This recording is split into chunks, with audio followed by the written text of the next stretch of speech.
What does a beautiful future look like to you?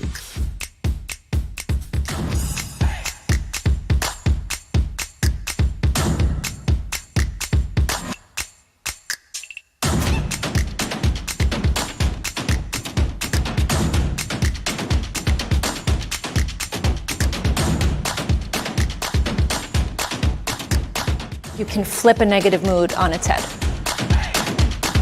This was a talk that was all over the place, but then New York, you are all over the place. There are experiences that you just don't get anywhere else.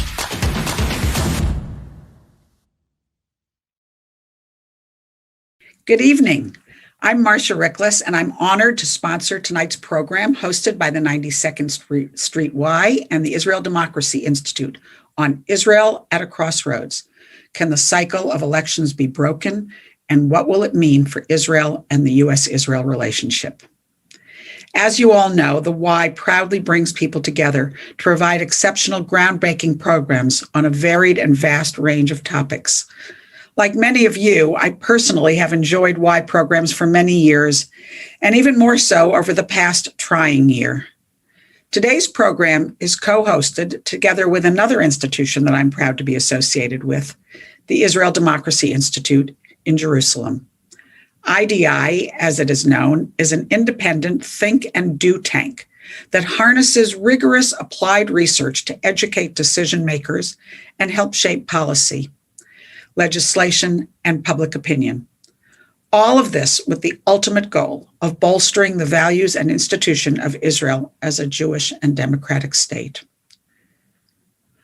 On March 23rd, Israelis went to the polls for the fourth time in 2 years. And as of today, as we meet for this program, Israel still does not have a permanent government. Prime Minister Benjamin Netanyahu's 28 days to form a government expires tomorrow. And at that point, President Rivlin can task another member of Knesset with forming a government. If all efforts fail, Israel will head to a fifth election in just a few months. This political crisis is taking place in the shadow of a worldwide pandemic that we've all experienced and the unprecedented reality of a prime minister on trial for corruption charges who continues to serve in office while also attempting to put together Israel's next government. To discuss this fascinating, complicated situation and what it means for the future of Israel's democracy, as well as its relationship with the U.S. and with the American Jewish community, we have three of the world's most esteemed thinkers on these issues. Jeffrey Goldberg, the editor-in-chief of The Atlantic magazine, Yohanan Plesner, the president of the Israel Democracy Institute, and Yonit Levi, the anchor of Channel 2 News Israel and the host of a weekly podcast, UNHOLY, Two Jews on the News, focusing on the latest developments in Israel and the Jewish world. You can read their full bios on the Y's website.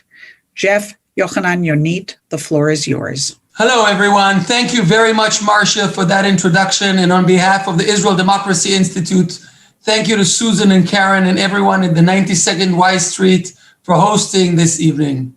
And thank you very much again to my esteemed colleagues, Jeff Goldberg from The Atlantic and Yonit Levi from Channel 12 News and the new podcast, UNHOLY, Two Jews on the News. Before we begin, I think we should take a moment to note the terrible tragedy that took place on Mount Meron in the Galilee Thursday night when 45 people lost their lives in a horrific stampede. Beyond our mourning of the terrible loss of life, I was immediately reminded of a Knesset Interior Committee I chaired back in 2008 on the very topic of the lack of necessary safety and oversight at Mount Meron. Unfortunately, many of the issues raised then have still not been addressed properly. There was a recommendation mentioned to integrate the different entities that manage the site in order to improve safety. And obviously this was not implemented.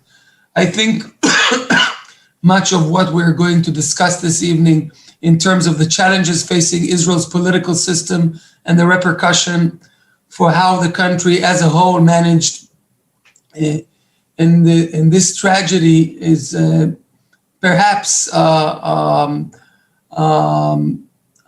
symbol or a reminder for why we need a strong political system to be able to manage and deal with the country's challenges. With this grim reality in mind, we're all meeting here with a little over 24 hours before Prime Minister Netanyahu's deadline to form a government passes, and then the president can assign this task to another member of Knesset, perhaps Naftali Bennett, perhaps Yair Lapid, perhaps he can return the mandate back to the Knesset. Yonit, where do you hear or assess or analyze that things stand right now? I was going to say perhaps Lewis Carroll could write the continuation of this story, because it seems like Israeli politics is what happens when democracy meets Alice in Wonderland. Let's be very honest as we try and give a guide to the perplexed, trying to view Israeli politics, Yohanan and Jeffrey. We don't know what's going to happen, right? As you mentioned, in 26 hours, Netanyahu's mandate is taken from him. That means he has 26 hours, his last chance to form a government. It does not look like he can do that. Today, he officially suggested that Naftali Bennett be given a first year in prime minister rotation with Netanyahu. Naftali Bennett said thank you, but no thank you. And honestly, we don't really know where this is going. First of all, we just have to pause on this for a moment. There is a big chance that a leader of a small party in Israel that has 7 seats in the Knesset has 120 seats, possibly can become the next prime minister of Israel, whether he chooses to do that in a rotation with Netanyahu or with Lapid. It's still a big question. Naftali Bennett is still the Hamlet of Israeli politics today. But to think of that, I mean, Israeli politics is quite dysfunctional, but that we have reached this point in which a leader of a small party has played his cards so well that he can actually become the next prime minister is quite incredible. And I said all that without saying what I think will happen. We'll wait on that before we ask Jeffrey what he thinks will happen. Oh, come on, tell us what's going to happen. It's not fair. I can hardly tell you what did happen.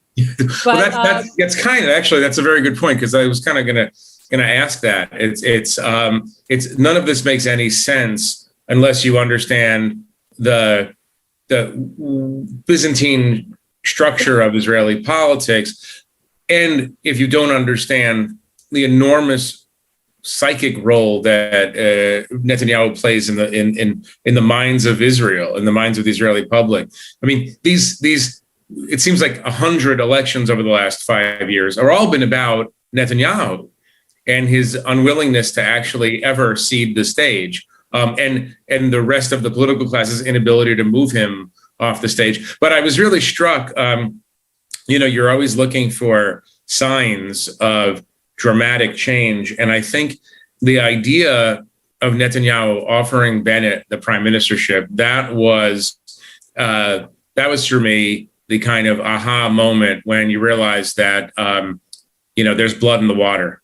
I mean, that was such a sign of weakness. And Bennett, like a good shark, smelled the blood and is going in, and Lapid is playing I want to talk about Lapid's role, because it's strange that he's not the kingmaker, even though he kind of is. But his willingness to step aside or to move himself aside while Bennett and Netanyahu fight over the prime ministership is actually another fascinating thing. Because if you're examining this logically, you would say, well, if the leader of the party that got the most votes doesn't become prime minister, then it would be the leader of the second largest party, which is Lapid's party. But again, no one really understands Israeli politics, including the people who are paid to understand Israeli politics. So, Jeff, the reason why Bennett didn't jump all over Netanyahu's proposition is because it was basically a void check. Netanyahu offered Bennett to become prime minister of a government that does not exist, and that he doesn't have the numbers don't add up, because including Bennett and the ultra-Orthodox parties and the Likud, it adds up to 59. And as long as Mr. Smotrich from the National Religious Party does not agree to sit together in a coalition with the Ram Islamic Party, then it's basically Netanyahu trying to draw Bennett to drive a wedge between Bennett and Lapid, and to basically create a situation that would lead us to a 5th cycle of election. So God help us all. Yeah. I do want to tap into what Jeffrey said, because I think this kind of explains the whole pathology of the Israeli political system. And that is that we kind of need to recalibrate when we talk about left and right. We're not talking about that anymore. We're talking about the anti-Bibi bloc and the pro-Bibi bloc, and they are in complete deadlock for the past 2 years. It's such a bizarre situation that we can actually see on the one hand, Netanyahu trying to create a government, to form a government with the extreme right and the support of the Islamist party, right, on the one hand. And the other option, on the other hand, is the Israeli left. To be fair, those parties have a lot in common.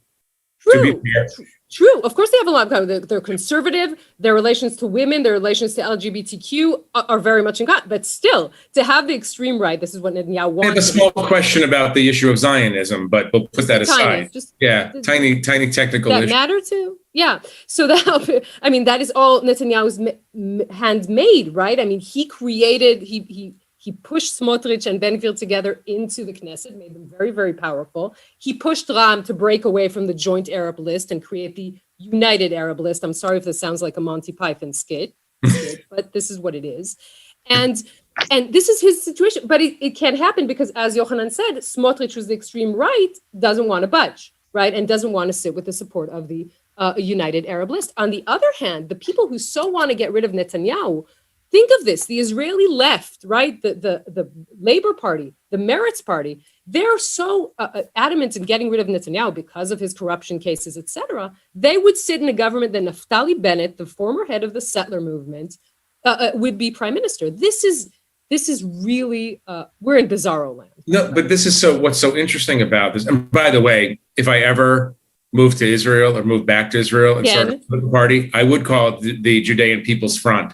I would get into Israeli politics just to make a Monty Python just to joke. say Judean People's Front and not just to join just to have me run as the Judean People's Front. I guess that would require me to live in Judea, and I guess I'm not really the settlement type, but we'll put that aside for a moment. What's so interesting, I think, and especially for American watchers who aren't sort of neck deep in this for obvious reasons, is that everybody's waiting for, there's this new day that's coming. It has to come eventually. The new day comes when Netanyahu is not a presence on the Israeli political scene. And we just don't know what the Israeli political map will look like. That's what's so fascinating. We don't know what the right will look like. We don't know how the left will react to whatever it is that the right winds up looking like. We don't know the power of the center. Netanyahu has been such an overwhelming presence, and his machinations and his enemies list and his alliances and his rabbit tricks and everything that he's done over the last 12 years, it's clouded our ability to understand what Israeli politics actually are anymore. But Jeff, I agree with you. But even the day after Netanyahu, assuming such a day, will come, in 10 days or perhaps in 10 years. But even if such a day comes, say, and Bennett and Lapid will form a government in the near future, we can still, experience a period of a year or two, a post-Netanyahu era, where Israeli politics still didn't organize itself. And Netanyahu is adamant to, even if he doesn't form a government, to become chairman of the opposition and to challenge the government from the opposition. So the level of energy, motivation, determination that Mr. Netanyahu has is really difficult to imagine. But Yonit, I'd like to add another layer to the pro-Bibi, anti-Bibi analysis. It's not only personal. Israeli politics, to some extent, the axes that define Israeli politics are undergoing a change. Until the 60s or 70s, left and right were mainly about economic issues, labor versus free market and so on, the then Chirut party. Between the 70s and the 2000s, it was about pro-peace and greater Israel. Between 2000 and now, it was the emergence of the center, center right and left, post the second Intifada, disappointment, and basically both big dogmas were refuted, but it was still around the questions of security and the Palestinian issue.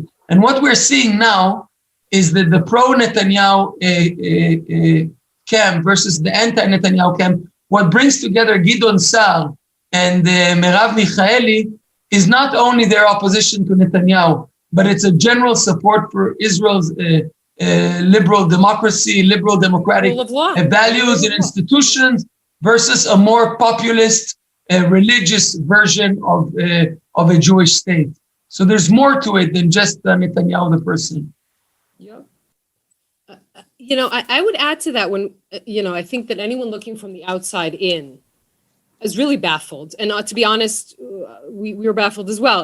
But I think that there's a note to be made. And of course, Yohanan, you can talk more deeply about this. But the point is that, let's say that the Israeli political system, to be polite, is more flexible than the American one, right? I mean, this is why Netanyahu can wake up a few days ago and say, you know what? I have a solution for everything. Let's have fifth elections, but there will be special elections that are only to elect the prime minister and not to have the whole thing done over and elections to the Knesset. Now, why can he do this? Theoretically, because Israel does not have a constitution. And as you well know, if to change or to amend the constitution in the United States, you need 2/3 of the Congress and to be ratified by 3/4 of the states. In Israel, you don't have a constitution. Even the basic laws can be amended with a regular majority. So Netanyahu, theoretically, if he had that 61 majority, he can make those changes. It also speaks of what this, the system and how it is constructed. I think that's also important to kind of understand why we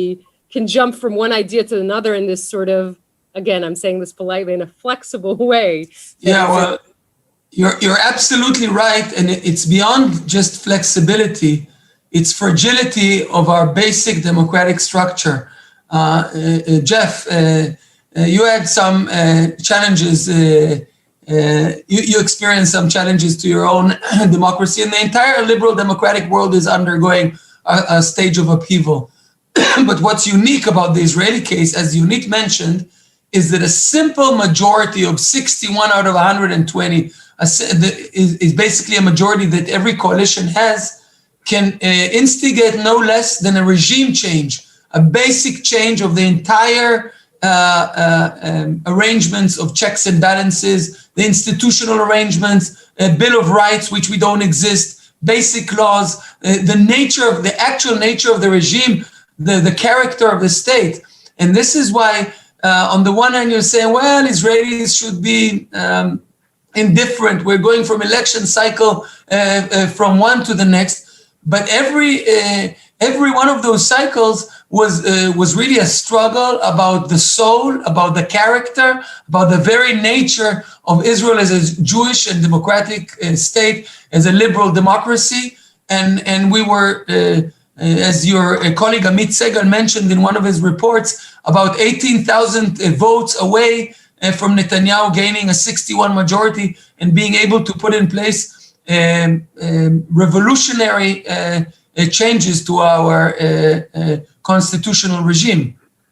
So my question for you, or both of you, is this deadlock the product of mainly Netanyahu's presence and machinations, or is the country now truly split down the middle between people who value democratic norms and people who might not value democratic norms? I mean, I don't want to make it too simple a formula, but it seems as if what you're saying and what, the naked eye can see is that, or put it this way, we all remember that the Likud historically, though obviously a right-wing party, was also very devoted to democratic norms. Menachem Begin was a liberal in the old style sense of liberal, and the party always adhered, to a certain set of Western values. It seems like Netanyahu couldn't get away with pushing at these norms, right, and trying to bend them and break these norms if he didn't have a good chunk of the population with him. So my question is, are we is it at a tipping point right now where Israel is simply changing its very nature, and that the people no longer, in other words, is the dispute between democratic values and so-called Jewish values? Or what are we seeing here underneath all the noise? My answer is no, but I'd be curious to hear your need. You jumped at the same exact moment. One of you has to go first. Yohanan. Shall I go ahead then? Yeah. We cannot have a panel discussion with polite Israelis. Okay, and it's going to take all day.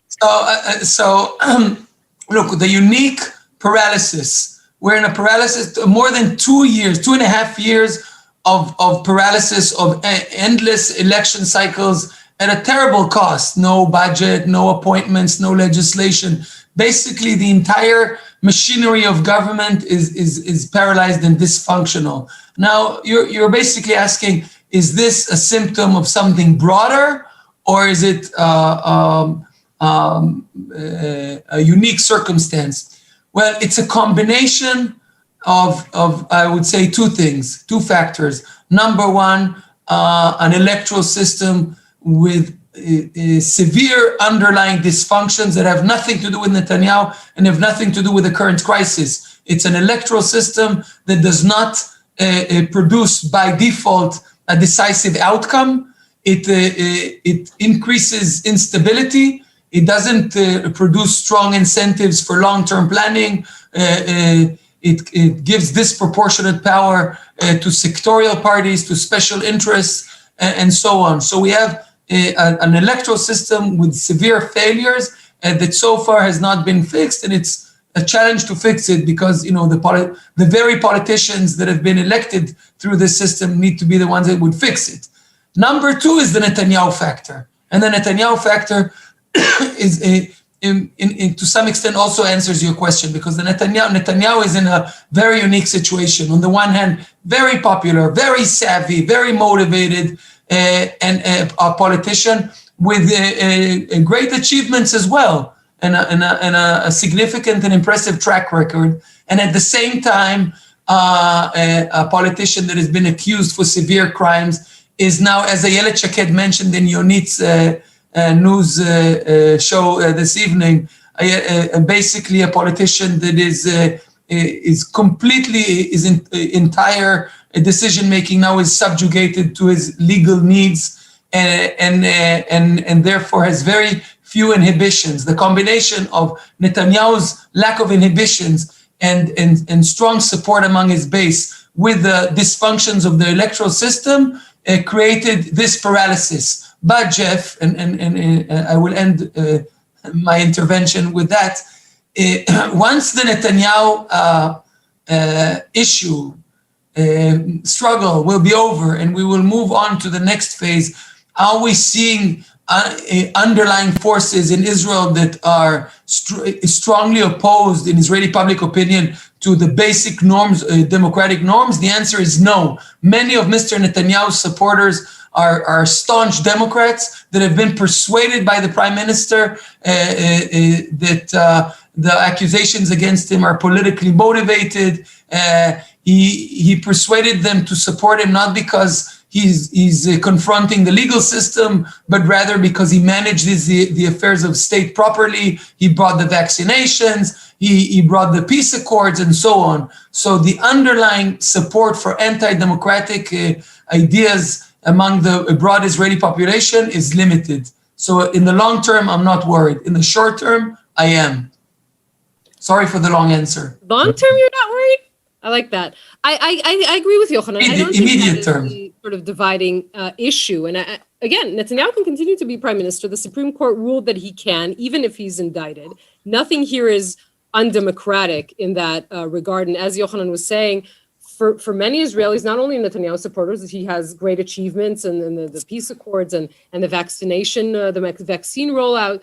So I don't think that is exactly the line, but I would kind of notice the really interesting thing that is happening here. Maybe I'm kind of shifting the subject, but what we are seeing in Netanyahu's, attempt to form a government is something that we should really note, and that is a seismic shift in Israeli politics. The fact that Netanyahu is contemplating or tried to form a government with the support of an Arab party is something that the minute that door opened, I think that we should note that it cannot be closed. And I think that anyone in Israel who wants to talk about the importance of the relationship between the Jews and the Arab population, I think that is a very positive development that we should also kind of see and think about. Did I completely shift your conversation? And No. You know what? I wanted to ask both of you to explain this very, very unusual development. I mean, again, we've had a lot of practice now watching Israeli elections, and very often they're sort of cookie cutter, but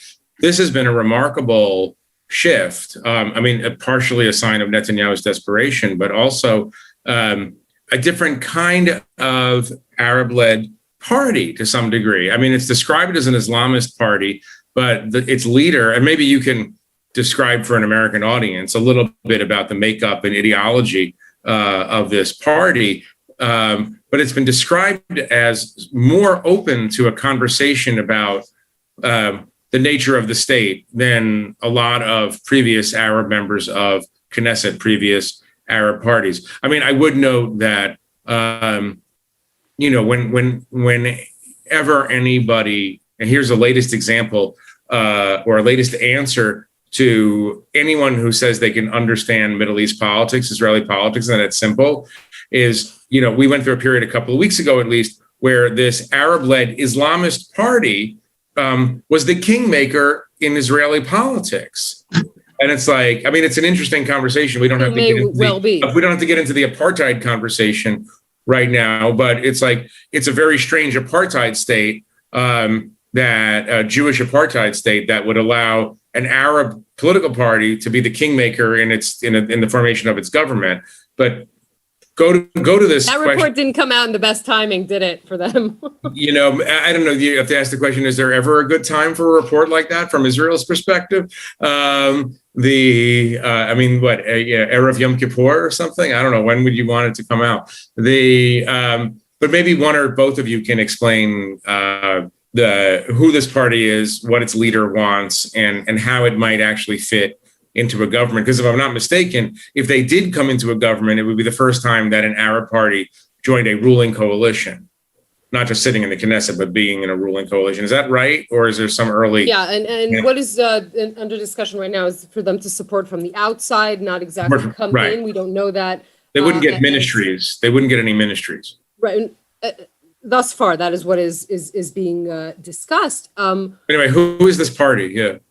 First of all, just to say that if anyone was writing the screenplay for Netanyahu's life and political life, to have him at the sort of point where his whole political faith hangs on an Islamist dentist is something that I think, just Netflix should buy that story. Is all I'm saying. The leader of the party is a dentist? He's a dentist. He's a 46-year-old dentist. His name I did not realize he's a dentist. And Ram broke away, as I said before, from the joint Arab list that was sort of four different Arab lists. Ram is considered the Islamist part of it. It is connected to the Muslim Brotherhood. It is, as we said, very close to the Shas party in its relations to women, to LGBTQ. That is their opinion. They, first of all, find it pretty comfortable to live with Netanyahu's kind of coalition. Also, Mansour Abbas did something no one did before, and that is to say, guys, I'm sorry, Mansour Abbas, just so people understand who are listening, Mansour Abbas who's the head of the party, this Islamist dentist, who said, I will go with anyone who gives me what is good for Arab society in Israel. I'm not talking about Palestinians. I'm not talking about national issues. I'm not even talking about the nation state law and all kinds of other issues that most of the Arab lists had issues with. I'm going to go with whoever gives me what I want, which means he can still go both ways, even now. And the other Arab parties who stay together are much more, let's say, again, this is generalization, but are more secular, are closer to the Israeli left. They would never in a million years consider to go with Benjamin Netanyahu. And the fact that Mansour Abbas broke from them and turned into this sort of possible kingmaker made him extremely powerful. By the way, today he put out a condemnation of the shooting in a settlement near Tepuach in the Shomron, and the fact that he did that, he got a lot of condemnations from his own party, but that was like a very dramatic thing to do for a leader of an Arab party. So he's a very, very interesting figure in Israeli politics. Well, if to add on Yonit's excellent analysis, if we take a step back, if we end up with a new political reality whereby the Arab parties, or more accurately, the parties that represent the Arab minority in Israel, if they become a legitimate part of the coalition-making process in Israel, this is a dramatic change with far-reaching consequences for Israeli politics from now and going forward. Basically, Netanyahu's entire strategy since the mid-90s had, three tenets. Number one, unbreakable, unshakable alliance with the ultra-Orthodox parties at all costs and at all expense, and that proved itself. Number two, never lose the right-wing base. Don't let anyone circumvent you from the right. And number three, delegitimize the participation in coalition politics of the Arab parties. Once you delegitimize them, you're basically making it next to impossible for the center-left parties to form a government, because once the ultra-Orthodox parties are with you and the Arab votes don't count, it makes the mathematics of producing a government for the center-left virtually impossible. So Netanyahu was extremely disciplined to implement this strategy. And since the Rabin government, we had no reliance, not even from the outside, on those Arab parties. And this is changing over the past 2 years, dramatic changes. And it changed in both populations. First, we saw that within the Arab population over the past few years, and we've been following it at the Israel Democracy Institute, we've been following the figures. And initially, I was extremely surprised. About 85% consistently of Arab Israelis, Israeli citizens who are Arabs, 85% of them for the past few years have been telling us that they expect their politicians to join a government. So their politicians, and Mansour Abbas in this case, followed suit. He did what his constituents expected. And the problem was with a Jewish majority that could not accept this reality of a government that relies also on the support of the Arab parties. There are some legitimate concerns, an Israeli government that will have to lead a situation of a confrontation with Gaza, and Israeli Arabs who partially feel themselves as Palestinians, and now they have an issue of conflicting interests, and so it's difficult for many Israelis to imagine how this could take place, and therefore about 70% of Israelis consistently opposed it. This is why Mr. Gantz decided ultimately not to rely on that support, and he did not become prime minister. Endorsement for the first time in the history of Israel, after receiving the endorsement of the candidate. So that was the beginning of that process. And now what happened as a result of Netanyahu's immediate political need, due to Netanyahu's very unique circumstances as a prime minister under trial, he became the big legitimizer of the participation of the Arab parties. And single-handedly, today, Netanyahu sort of shifted public opinion.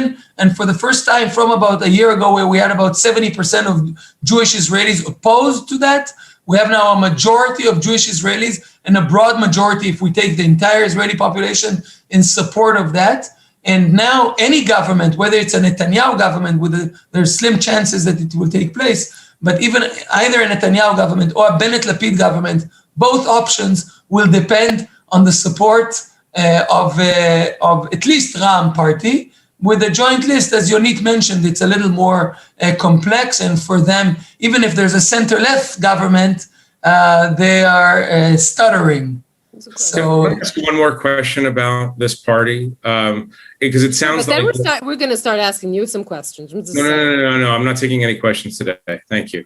This is I don't know. This is a great panel. We're all acting like the moderator.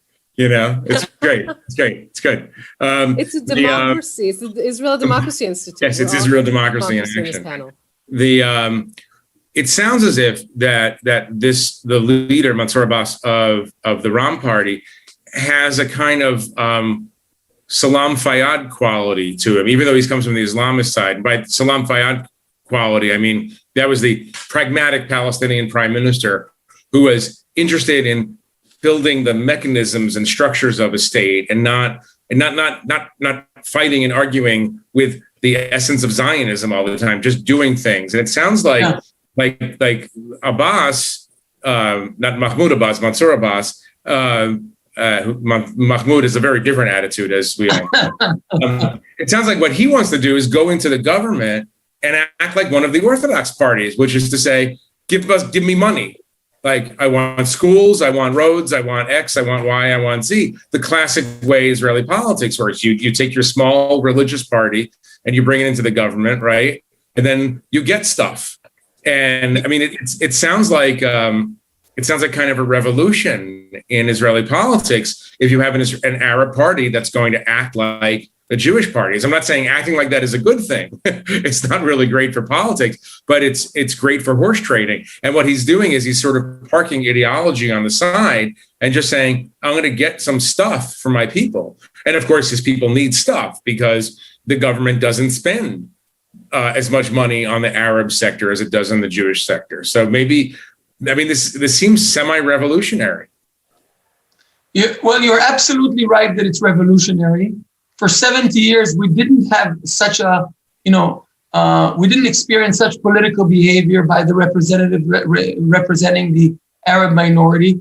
The analogy to the ultra-Orthodox parties is reasonable, but not complete. It makes sense, and it basically is filling in the role of the ultra-Orthodox parties in the 80s and 90s, where they were basically available to the highest bidder, whoever will look after the interests of their constituents. And here, they have very tangible interests, as you mentioned, fight against crime within the Arab society, issues of construction, local government, economic opportunity.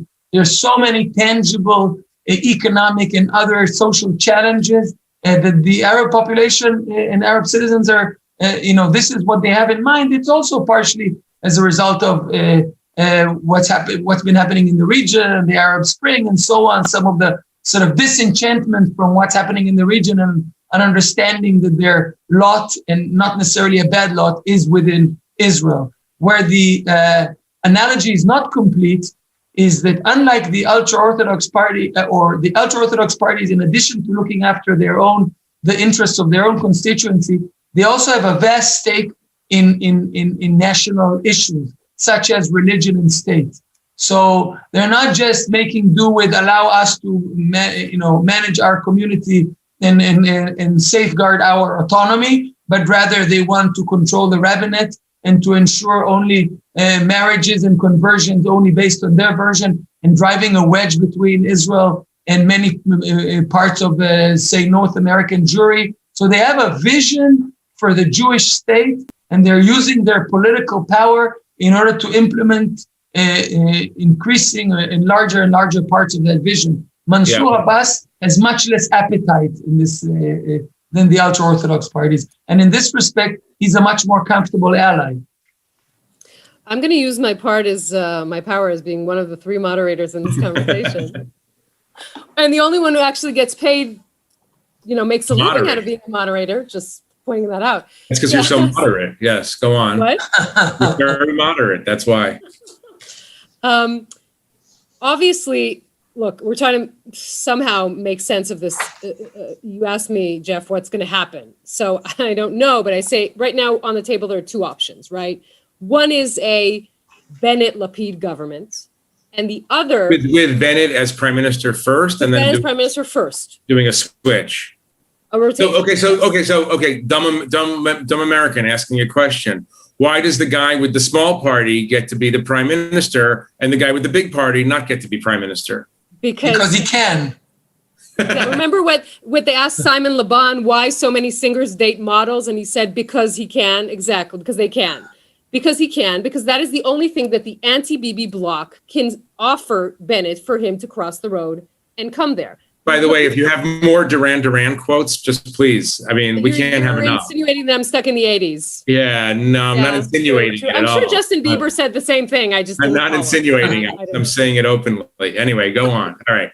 So he can. Okay. So if you can hold them hostage. What we're saying, either a Naftali Bennett Lapid government or this sort of endless cycle of elections, Netanyahu trying to go to that because it keeps him right as prime minister in charge of a caretaker government. How does that change the situation with the Biden administration with those two scenarios? How does that play out? How does the relationship with the American jury, which obviously has been through 4 very challenging years under the Trump administration and Netanyahu? I mean, how does that change life with those two scenarios? Wait, are you asking me a question?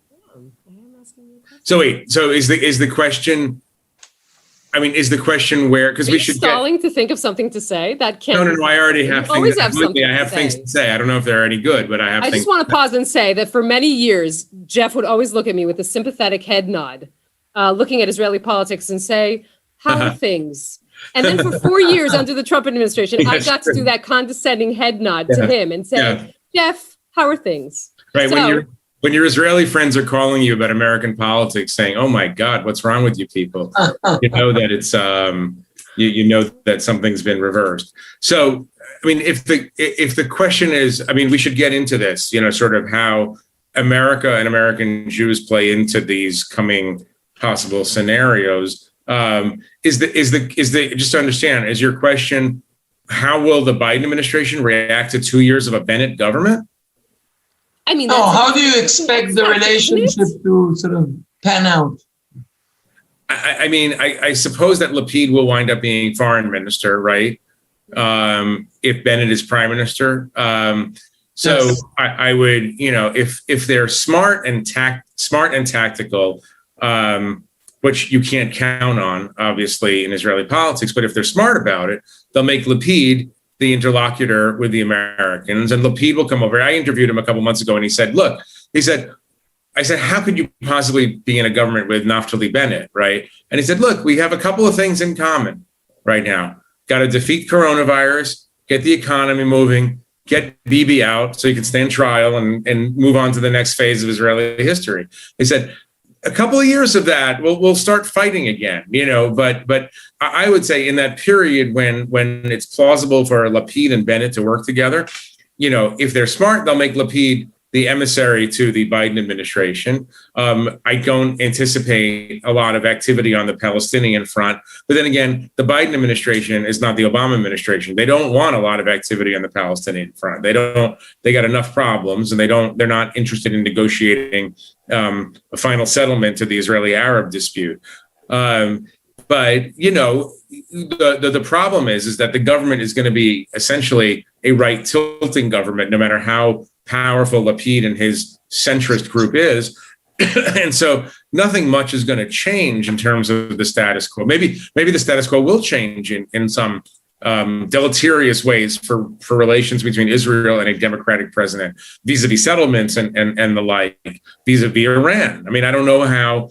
I mean, one of the interesting questions to ask right now, and I'm sorry to throw questions back into the pool, but Jewish, that's fine. I get it. No, but it's really interesting. I mean, Netanyahu. I mean, I think I was there, and I think it was 2006 or 2004 at a General Assembly of the Federations in Los Angeles, where Bibi gave this, you know, very Churchillian kind of anti-Iran speech, and then from then on, Netanyahu was running the Iran ball, right? He was running, and if Netanyahu is out of the picture, I don't know who runs that ball. I don't know if that ball is run that hard. I don't know, but I mean, there are enough points of contention between any coming Israeli government and American government already. So I'd be very, very interested to see how the Biden people react to Bennett.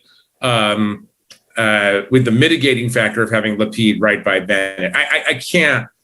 These are square pegs, round hole kind of questions. None of it makes sense in the American context, because you wouldn't have where we're talking about is Hillary Clinton, you know, being Tom Cotton as president, Hillary Clinton as Secretary of State. Doesn't actually work. I was going to say Kellyanne Conway and Pete Buttigieg, but you know that works. You know, throw names into the mix, but maybe you can explain.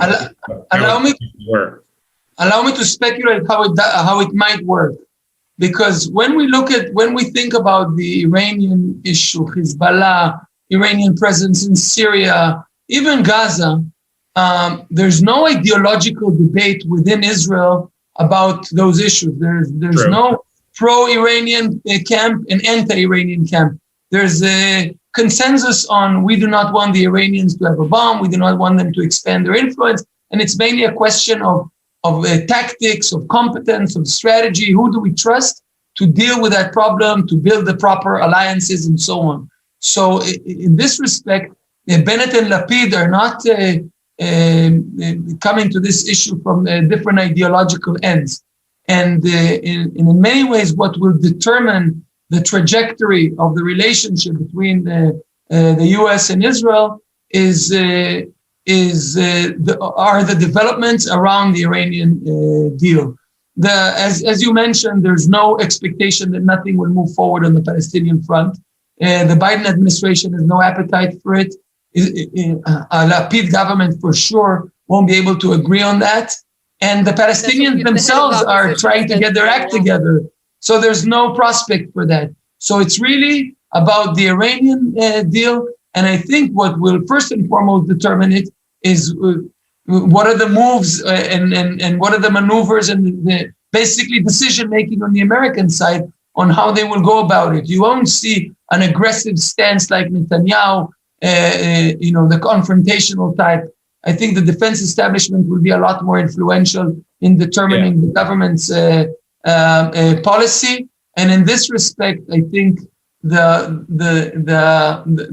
card or the baton or whatever analogy you want to use, it will begin with the Biden administration and how they go about the Iranian challenge. I would say this, Yonit, just to add on to that, it's the mere fact of the theoretical removal of Netanyahu from the relationship will lower the temperature in a very significant way. Remember, the Biden people are the Obama people.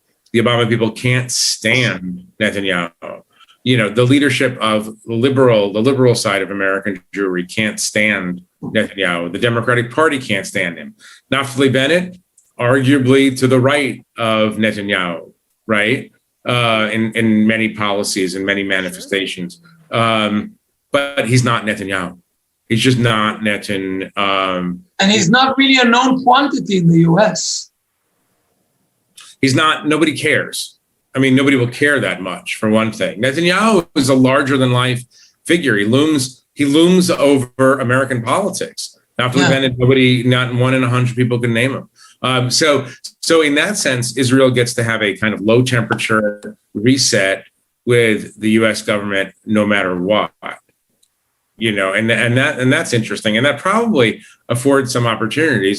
Joe Biden, as you know, is from the now aging and diminishing wing of the Democratic Party that likes Israel.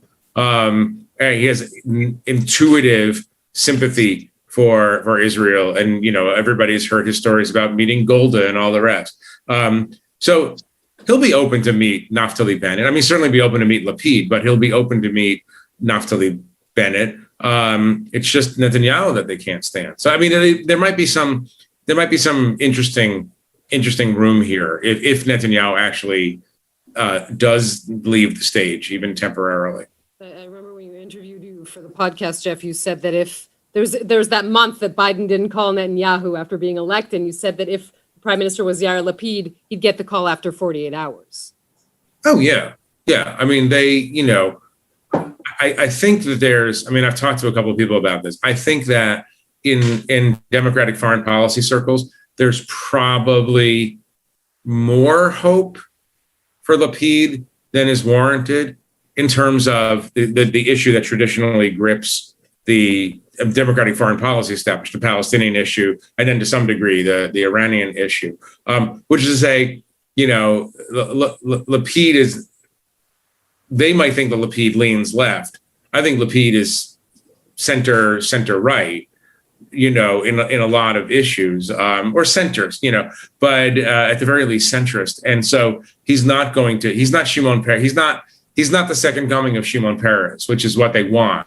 But which really doesn't exist anymore. There's a lot of people in Washington, New York, LA, elsewhere that spend a lot of time sitting Shiva for the Israeli left. I mean, I recognize that the Israeli left is not dead, but it's not. In this election, actually, quite the opposite. Yeah, but let's not overstate its influence. Over matters of war and peace. But anyway, the point is that I think most people, and remember, because it's all personal at a certain point. Most of these people who are in the national security apparatus, foreign policy making apparatus, will be very, very pleased to at least chat with Naftali Bennett on the grounds simply that he's not Benjamin Netanyahu. Now, Yonit, we discussed the implications on assuming there's a new sort of what we call in Israel a unity government, a change government, on the relationship between Israel and North American Jewry. What's your take? No, actually, it was interesting that you were asking how we just have to make a point. This is going to be a strange government if formed. I mean, we can't just the extent between Naftali Bennett, Mr. Annexation, to Nitzan Horowitz, we must end occupation. That is going to be, again, I mean, they're saying they're going to put the differences aside and work for the country and after coronavirus and economic woes, etc. But I mean, just think of that for a moment. If you remember the trial of the Chicago 7, when they asked Abby Hoffman, did you collude with the other defendants to disrupt the Democratic National Convention? He says, what do you mean collude? We can't even agree on lunch. These are people who can't even agree on lunch. So it's going to be a strange government, just to make that point.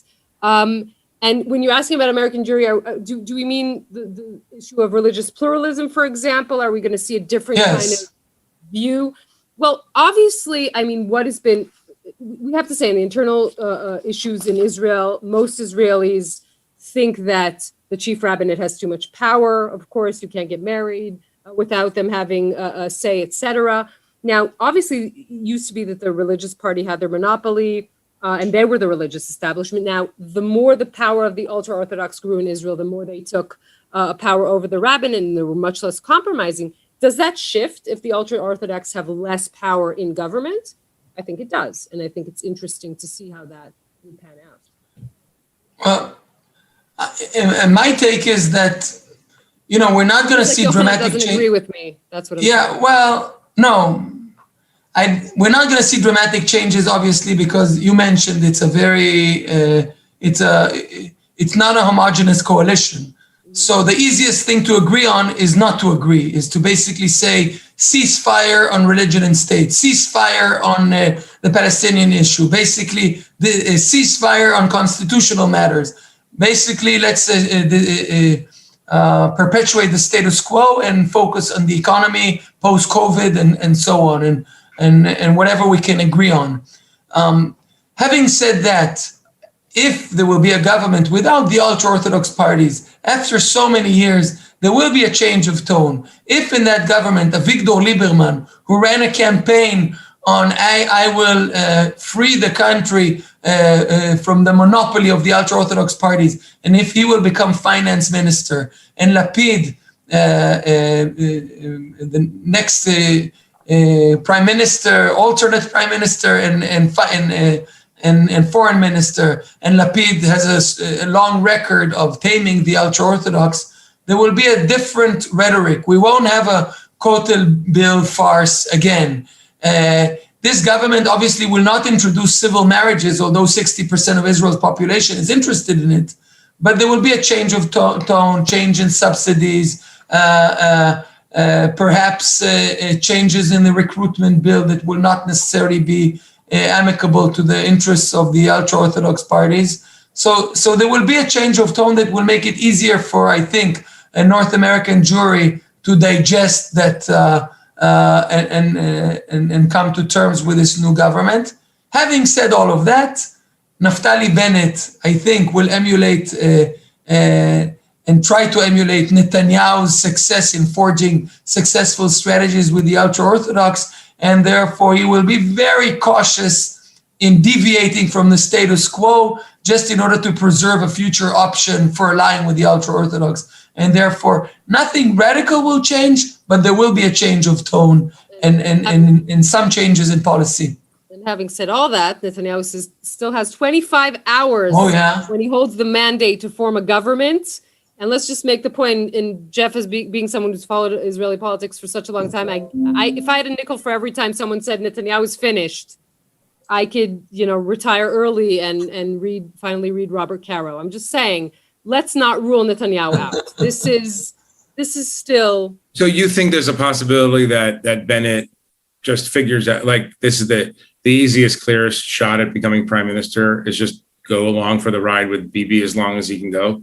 That's an option. It would be a question if President Rivlin would go along with that scenario. Or, another sort of pretty plausible scenario is that Netanyahu manages to convince them that the best thing to do is go to fifth elections, or that Rivlin returns the mandate to the Knesset and then we go to fifth elections. I mean, fifth elections is still an option. And remember that for Netanyahu, staying on the wheel and being the head of the caretaker government is not the worst thing. It's a lucrative option. Yeah, I think that probably the more reasonable scenarios at this point are this Bennett-Lapid unity government, which we've talked about, or basically rolling back into a fifth election campaign, either a fifth election campaign or that new odd idea of changing the election system as we're during the crisis and going for a fifth election campaign, this time a direct election, something that would be horrible in almost every aspect and would not resolve the crisis, would probably lead towards a sixth election campaign. So I wonder if Jeff has heard of the Benny Gantz loophole. Have you heard of the Benny Gantz loophole, Jeff? No, I have not heard of the Benny Gantz loophole. I'm not sure I want to know what it even is. Under the coalition agreement between Netanyahu and Gantz, right? Netanyahu promised Gantz rotation in being the alternate prime minister. Gantz is supposed to, under this agreement that has turned into a law, is supposed to become prime minister November 2021.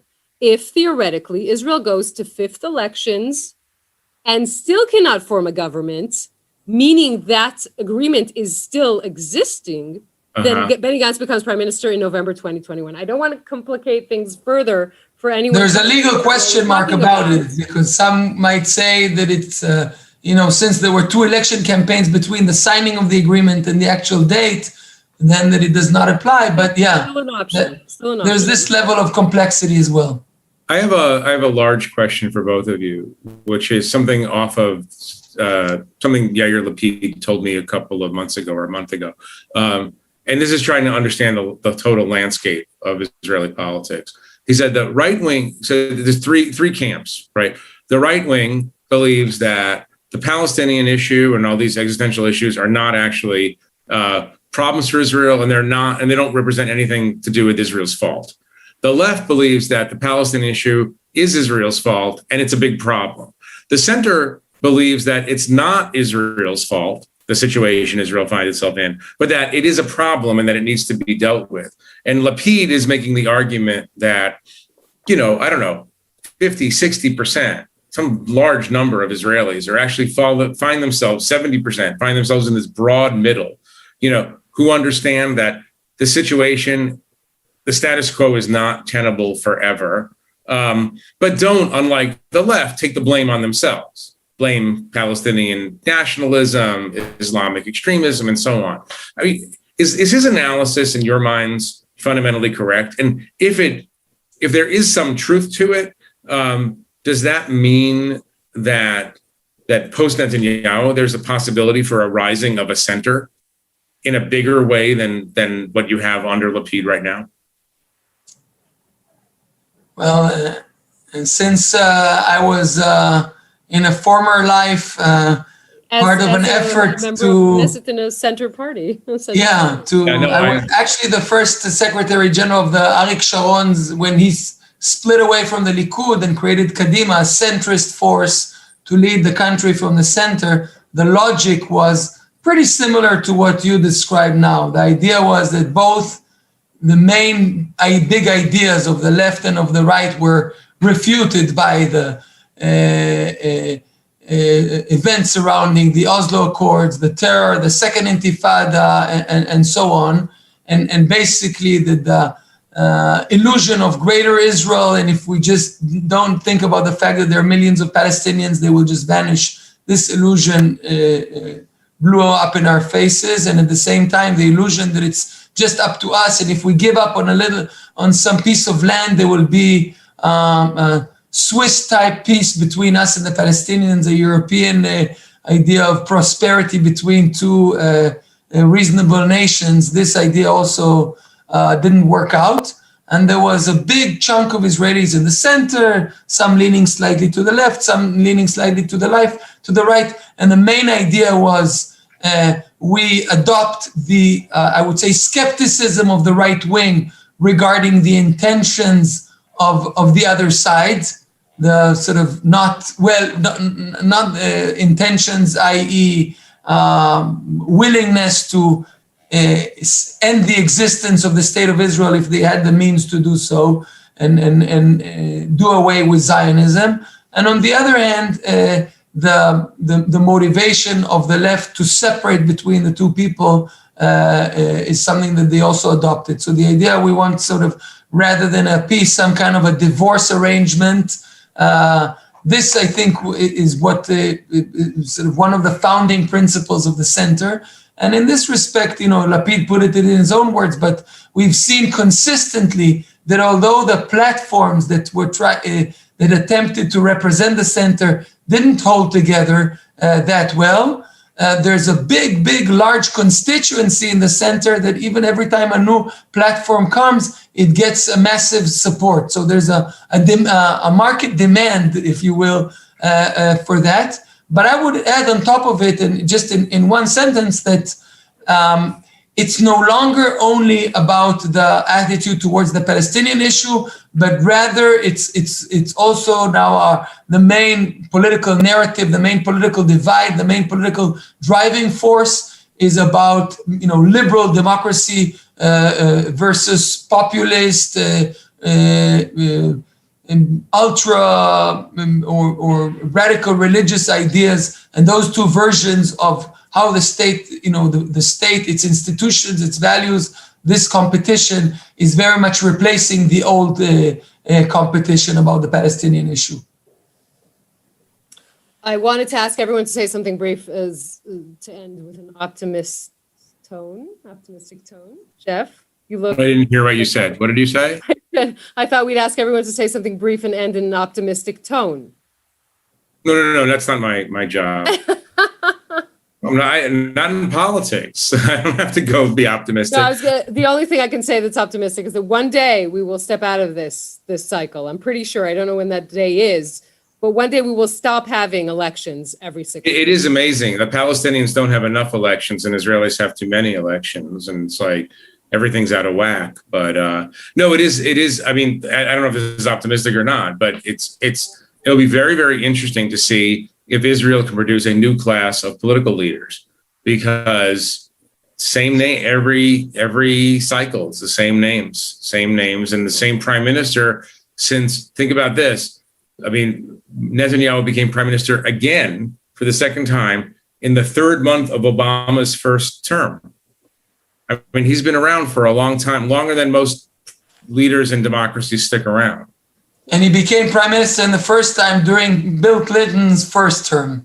So, but if you want to be optimistic, Yonit, I mean, Israel, with such a dysfunctional and paralyzing crisis, we still came number one in the world, being vaccinated first. The macroeconomic effect of the COVID crisis was relatively modest because we had such a strong economy, mainly high-tech sector that is carrying the entire economy. The Israeli public, although there were significant attacks on our basic institutional, constitutional arrangements, so far we've weathered them. So, I mean, we've proven significant resilience both to health, economic, and democratic attacks. And therefore, if we were able to overcome that, we have much to look forward to in the future.